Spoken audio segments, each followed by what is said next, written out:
La route des tonneaux et des canons, c'est une longue histoire. Elle ne date pas d'aujourd'hui. En effet, le Périgord-Limousin-Goumois est situé sur la frange du Massif central et du bassin sédimentaire aquitain, où se sont déposés un très grand nombre de minerais qui ont permis d'extraire de minéraux. On trouve sur ce territoire du manganèse, qui avait déjà permis aux hommes préhistoriques de faire de leur peinture rupestre. Puis, après, les premiers hommes, dès l'âge du fer, ils ont su traiter le minerai de fer pour faire les premières armes et les premiers outils. Les Gaulois et les Romains, eh bien, ils ont développé cette activité métallurgique dans leurs bas-fourneaux. Ils savaient faire du fer doux, c'est le cas de dire, pour fabriquer leurs armes et leurs parures. Et il n'a qu'à se rappeler, se souvenir que pas loin d'ici, à Agri, on a découvert le casque d'un chef gaulois. Et ça serait merveilleux si tous les matériaux de ce casque, en particulier les métaux, que ce soit le fer, le bronze, l'or, qui renferme, etc., provenaient de notre territoire, parce que l'or n'est pas loin de chez nous, le fer non plus, le bronze aussi. Et après, ce territoire renfermant particulièrement des quantités de minerais de fer à fleur de sol facilement exploitables et des quantités de bois aussi non moins importantes qui avaient déjà permis aux Gaulois d'inventer la barrique. Sans la barrique, pas de marine. Hein. D'ailleurs, les tonneaux, c'est la jauge de la marine. Ces deux éléments, le fer et le bois, ont été déterminants pour que Colbert choisisse d'implanter l'arsenal de la Royale à Rochefort, parce qu'il savait que l'arrière-pays avait des potentialités importantes pour armer sa marine.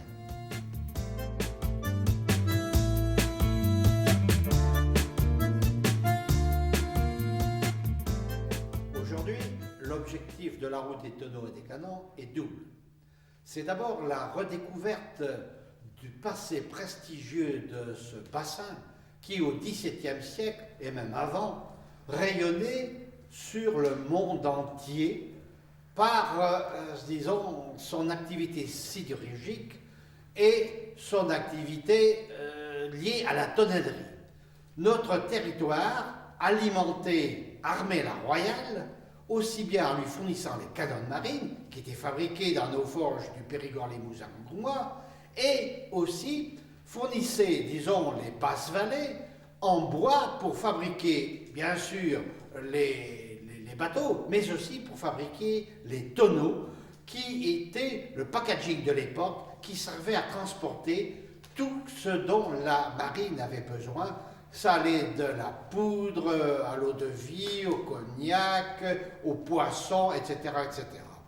Et le deuxième objectif, c'est d'utiliser ce passé prestigieux pour le mettre au service du développement local aujourd'hui, pour retrouver toutes les synergies, toutes les cohérences, toutes les solidarités qui existaient à l'époque à l'échelle de ce bassin et qui a fait, disons, de lui quelque chose de très très important et dont aujourd'hui encore on trouve des traces. S'il existe une tonnellerie très très importante en Charente, eh bien c'est grâce à ce passé, et aussi il y a quelques activités industrielles qui existent aujourd'hui encore, axées sur la métallurgie, nous dirons. La route des tonneaux et des canons, du Périgord-les-Mousins à l'Atlantique, a deux origines. La première, elle vient des longues rêveries d'enfance que je faisais devant la bouteille de rhum Saint-James, ramenée par mon grand-père qui se trouvait dans la Royale, et cette bouteille de rhum contenait des bateaux et m'interpellait beaucoup d'abord comment ces bateaux avaient-ils fait pour entrer dans cette bouteille. Et la deuxième origine, eh bien, elle vient d'une fête que nous avions organisée il y a 35 ans avec Francis Michaud, qui s'intitulait Les forgerons d'hier et d'aujourd'hui. Et là avait débuté la route des tonneaux et des canons, qui n'avait qu'1,5 km du Grand Moulin à Varennes, au cours de laquelle nous avions transporté un canon de farine avec la charrette de ma grand-mère et les chevaux du père Tamisier de Varennes.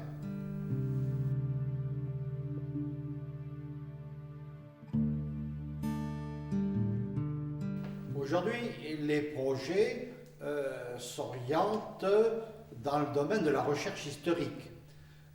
Nous avons créé 9 groupes de recherche spécialisés qui continuent à explorer ce passé parce qu'on est loin de savoir comment fonctionnaient tous les partenaires de cette route. Et en particulier des projets historiques qui nous amènent bien loin vers les Caraïbes, le Canada, la Réunion, voire les Indes. Et là, nous avons un groupe de recherche spécialisé pour rechercher la présence de nos canons dans ces pays lointains. Le deuxième type de projet que nous avons, ce sont des projets qui vont nous permettre de retrouver l'identité et la conscience d'appartenir à ce bassin Charente pour mobiliser tous les acteurs du territoire. Et il y a aussi des projets encore plus concrets, puisque bientôt, je pense dès cette année, nous allons organiser ce que nous avons appelé une université d'été itinérante sur le thème de la route des tonneaux et des canons. Et très bientôt, je pense que nous allons recevoir des partenaires québécois pour lancer des projets, on va dire internationaux, entre le bassin Charente et certains bassins du Québec. Déjà, nous sommes aussi en relation avec des bassins, en particulier le bassin de l'Odère, où nous avons eu des contacts et des réunions pour étudier en concertation, en harmonie, le développement touristique, culturel, à partir de l'activité sidérurgique de nos territoires.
l'idée de base, l'idée de départ, c'est que la route des tonneaux des canons, c'est une remise en mémoire de l'histoire qui, au XVIIIe siècle, a ouvert notre territoire au monde entier.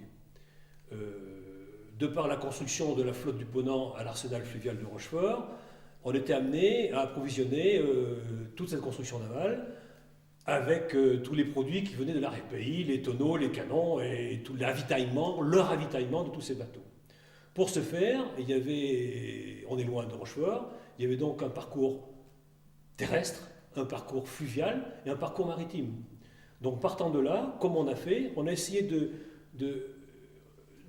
recontacter tous ces gens qui étaient tout au long de ce trajet est-ouest de l'amont à l'aval et qui fédèrent 2 régions, l'Aquitaine et le Poitou-Charentes, 3 départements, la Dordogne, la Charente et la Charente-Maritime. Et tous ces gens, de par leur métier, leurs compétences, ils ont apporté leur richesse, leur identité, leur savoir-faire, tout ça au service de cette histoire qui ne fait on ne fait que la remettre en mémoire. On n'a rien inventé, mais en utilisant la synergie comment dirais-je, des collectivités, des municipalités, des élus, des associations, des entreprises et bien sûr des habitants qui nous ont accueillis de façon merveilleuse dans toutes les villes et villages qu'on a traversés. Et ceci faisant, ça crée une vraie synergie parce que les gens se sont reconnus dans ce parcours où dans les paysages, il reste encore des marques très visibles de cette activité importante au XVIIIe siècle. Alors pour cette édition de la Route des tonneaux et des canons 2005, nous avions prévu une nouveauté, 3 tronçons. Il y avait au départ, sur le premier tronçon, 2 convois. Un convoi qui partait de Nontron et qui était appelé le convoi des hommes du fer, qui ressemblait comme un frère à celui de l'année 2003, et un convoi des hommes de la forêt qui partait de Rozay, de Combiers, dans la forêt d'Orthe. Et donc ces 2 convois ont fait jonction à Montbron le vendredi 10 juin. Jonction mémorable, parce que ces 2 convois avaient de l'allure. Le convoi des hommes de la forêt portait les sculptures géantes que Racine et Forestival ont fait réaliser par des sculpteurs de renom depuis maintenant 5 ans. Et sur le convoi des hommes du fer, eh bien, il y avait un chargement extrêmement esthétique de canons et de tonneaux. Et donc, à Montbron, avec un temps magnifique, eh bien, ces 2 convois ont fait jonction. Et donc ensuite, route vers Port-Loumeau, 2e tronçon, toujours dans le parcours terrestre. Et là, à l'arrivée à Port-Loumeau, nous attendaient les gabarres pour le tronçon fluvial. Et donc le tronçon fluvial partait de Port-Loumeau pour aller jusqu'à Rochefort. Et là aussi, c'était tout simplement une reprise de ce qui s'était fait en 2003. Et bien entendu, nous n'allions pas emprunter un autre fleuve que la Charente pour nous rendre de Loumeau à Rochefort.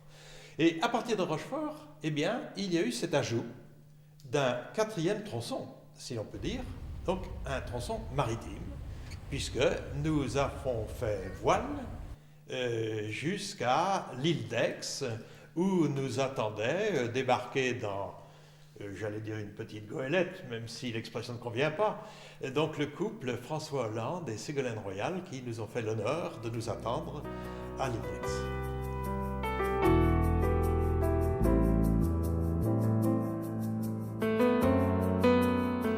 C'est un sacré boulot dans le travail de président d'une telle association, qui démarre, qui n'a pas de référence, mais pertinemment, on sait très bien qu'on ne peut rien faire tout seul. Donc j'ai eu la grande chance d'avoir autour de moi quelques fous généreux qui étaient capables, qui croyaient ce projet, dont certains sont les inventeurs depuis longtemps. Il y a longtemps qu'on est persuadé que cette opération va marcher. Et puis un jour, on a dit, écoutez, la réflexion par les actions, ça fait des années qu'on en parle, on y va cette année. Et en 2003, on est parti avec une bande de copains, des fous généreux, qui étaient convaincus de la réussite de cette opération. Et la première édition 2003 nous a largement confortés dans les attentes de nos publics qui nous ont attendus, et il y a eu un vrai succès. Ce succès de la première opération 2003 a créé des attentes pour la deuxième opération en 2005, et là on a vu qu'on était un peu court, donc il a fallu qu'on s'élargisse un petit peu, qu'on s'épaississe, qu'on s'affranchisse des choses qu'on ne savait pas faire, et on était voir des partenaires différents, des associations différentes pour organiser les manifestations, les animations, les institutions genre comité départementaux de tourisme, association Racine, etc., qui étaient capables de faire quelque chose sur le site qu'on ne savait pas faire, nous. Et on a bien découvert que lors de la première manifestation, c'était bien, mais il y avait ce petit manque. Donc on est un petit peu perfectionniste, et puis s'entourant de conseils, on a pris les bonnes notes de ce qui pouvait manquer. Mais c'était un vrai travail de copains, de complices, de bonnes rigolades, de petites engueulades aussi, mais finalement c'était la vie. Et ça s'est très bien passé, et chacun en est sorti un Manoli grandi. Pour parler de l'animation qui a accompagné cette route des tonneaux et des canons, naturellement vient immédiatement à l'esprit, à titre d'exemple, mais plus qu'à titre d'exemple, la collaboration avec l'association Racine. L'association Racine a accompagné le convoi tout au long du parcours et était présente bien en amont, puisque la fête annuelle, l'une des fêtes annuelles de l'association Racine, qui s'appelle Forestival, avait lieu une dizaine de jours avant le départ du convoi. Et lors de cette fête de Forestival, eh bien, il y a eu dans la forêt le traditionnel contact avec les entreprises qui exploitent actuellement la forêt. Nous avions intitulé d'ailleurs cette journée, d'un commun accord entre Racine et l'Université de Pays, puisque nous collaborons sur cette opération depuis plusieurs années, donc des entreprises d'hier aux entreprises d'aujourd'hui. Et lorsque nous sommes rendus de la forêt, eh bien, nous avons pu voir les entreprises d'hier qui étaient à l'étendue d'eau avec le matériel tel qu'il existait autrefois. Et ceci grâce à la collaboration avec la Maison de la Forêt et son technicien, Mathieu Bergeron, qui avait pris contact avec énormément d'artisans du secteur qui étaient capables de remettre en honneur les vieux métiers. Et nous avions aussi acquis la collaboration de Gabriel Delage, qui est un historien et qui, dans une conférence d'une bonne heure, nous avait parlé de ce pays au bois qu'était autrefois la forêt d'Orthe. Et donc, vous voyez que l'association Racine avait fait tout un travail en amont. Et après, eh bien, elle a accompagné le convoi en proposant un spectacle qui a été joué, par exemple, à Nontron ou encore à Touvres et à Montbron, et qui retraçait l'histoire de l'époque que nous avions l'intention de commémorer dans des costumes d'époque qui, eux aussi, avaient été fabriqués avant et qui relevaient le parcours, tout au long du parcours, relevaient la marche des animaux et des hommes. Et donc, l'association Racine a montré le chemin, en quelque sorte, aux autres associations qui, à chaque ville-étape ou à chaque ville intermédiaire, servaient d'arrêt pour le convoi. C'était le gage, évidemment, d'être particulièrement bien accueillis. Et ce que nous avons constaté, c'est la bonne volonté des maires pour apporter leur concours. Lorsqu'ils étaient empêchés, ils avaient toujours délégué un adjoint. Et la chose avait été prise très au sérieux. Et à ce moment-là, se déroulait un cérémonial qui a été retenu pour chaque étape et qu'avait concocté la même association Racine. Au départ, voilà, M. Delaret, Deladorie, faisait l'accueil du maire représentant sa commune, et M.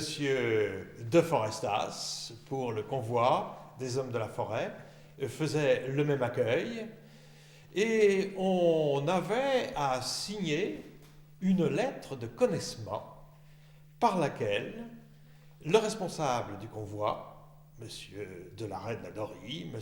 de Forestas, s'engageait à mener à bon port le pavois que lui délivrait le maire. Et donc ceci se passait dans toutes les règles du protocole, hein, avec l'adoubement, hein, qu'on pourrait appeler l'adoubement du maire, et ensuite, eh bien, on avait le remplissage des verres pour un canon qui célébrait l'événement. Et donc musique, fanfare, chansons, chants à boire parfois, accompagnaient l'opération. Et donc c'était une fête à chaque fois.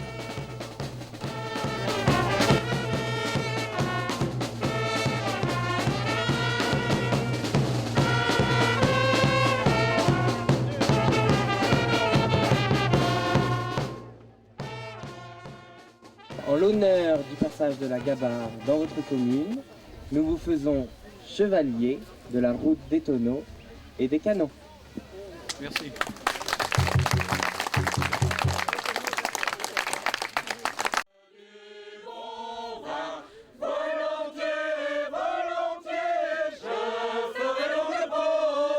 Comme les fleurs de mon jardin, comme les fleurs de mon jardin, je prends racine où l'on m'arrose. Où l'on me verse du bon vin, volontiers, volontiers, je ferai l'eau de pose. Comme les fleurs de mon jardin, comme les fleurs de mon jardin, je prends racine où l'on m'arrose. Comme les fleurs de mon jardin, comme les fleurs de mon jardin, je prends racine où l'on m'arrose.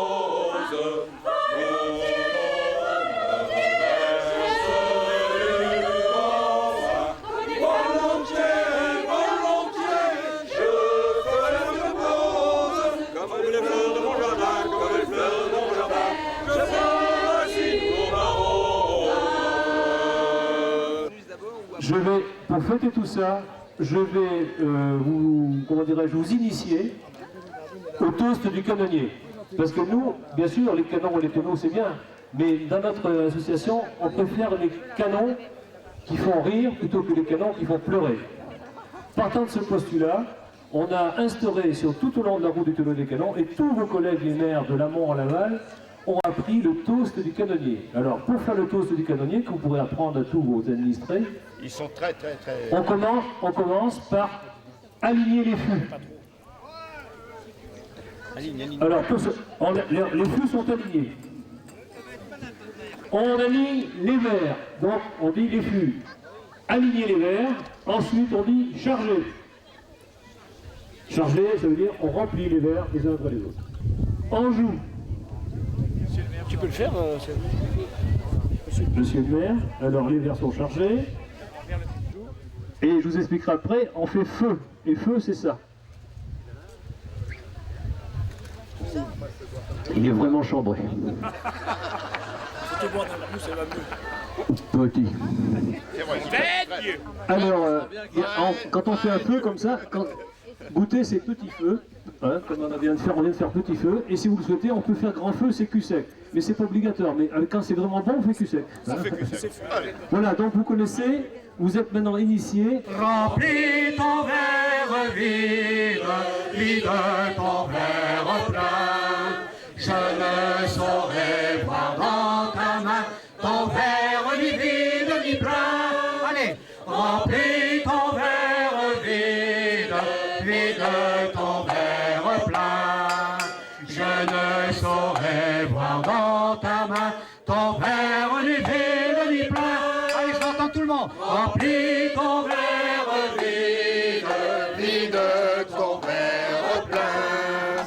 Je ne saurais voir dans ta main ton verre ni vide ni plein.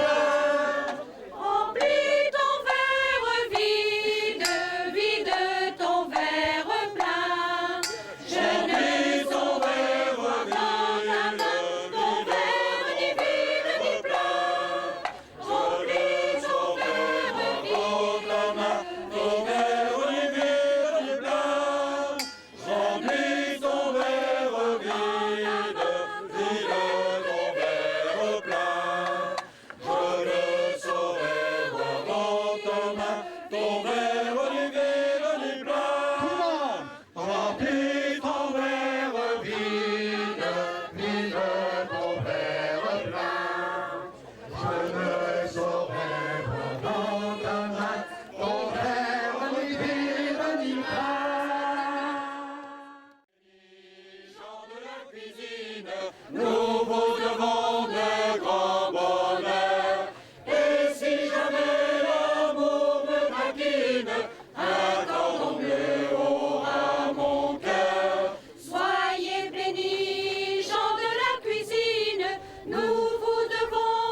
en vous devant de grands bonheurs. Je vous intronise à l'ordre de la RTC. Je vous intronise à l'ordre de la RTC.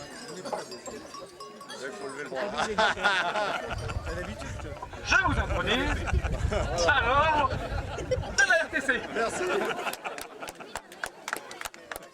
C'est moins dangereux. C'est pour la barbe. Je vous intronise à l'ordre de la RTC. Gens de la cuisine, nous vous devons de grands bonheurs. Si jamais l'amour me précine, En vous devant de grands bonheurs. Et si jamais gens de la cuisine, nous vous devons de grands bonheurs. Si jamais l'amour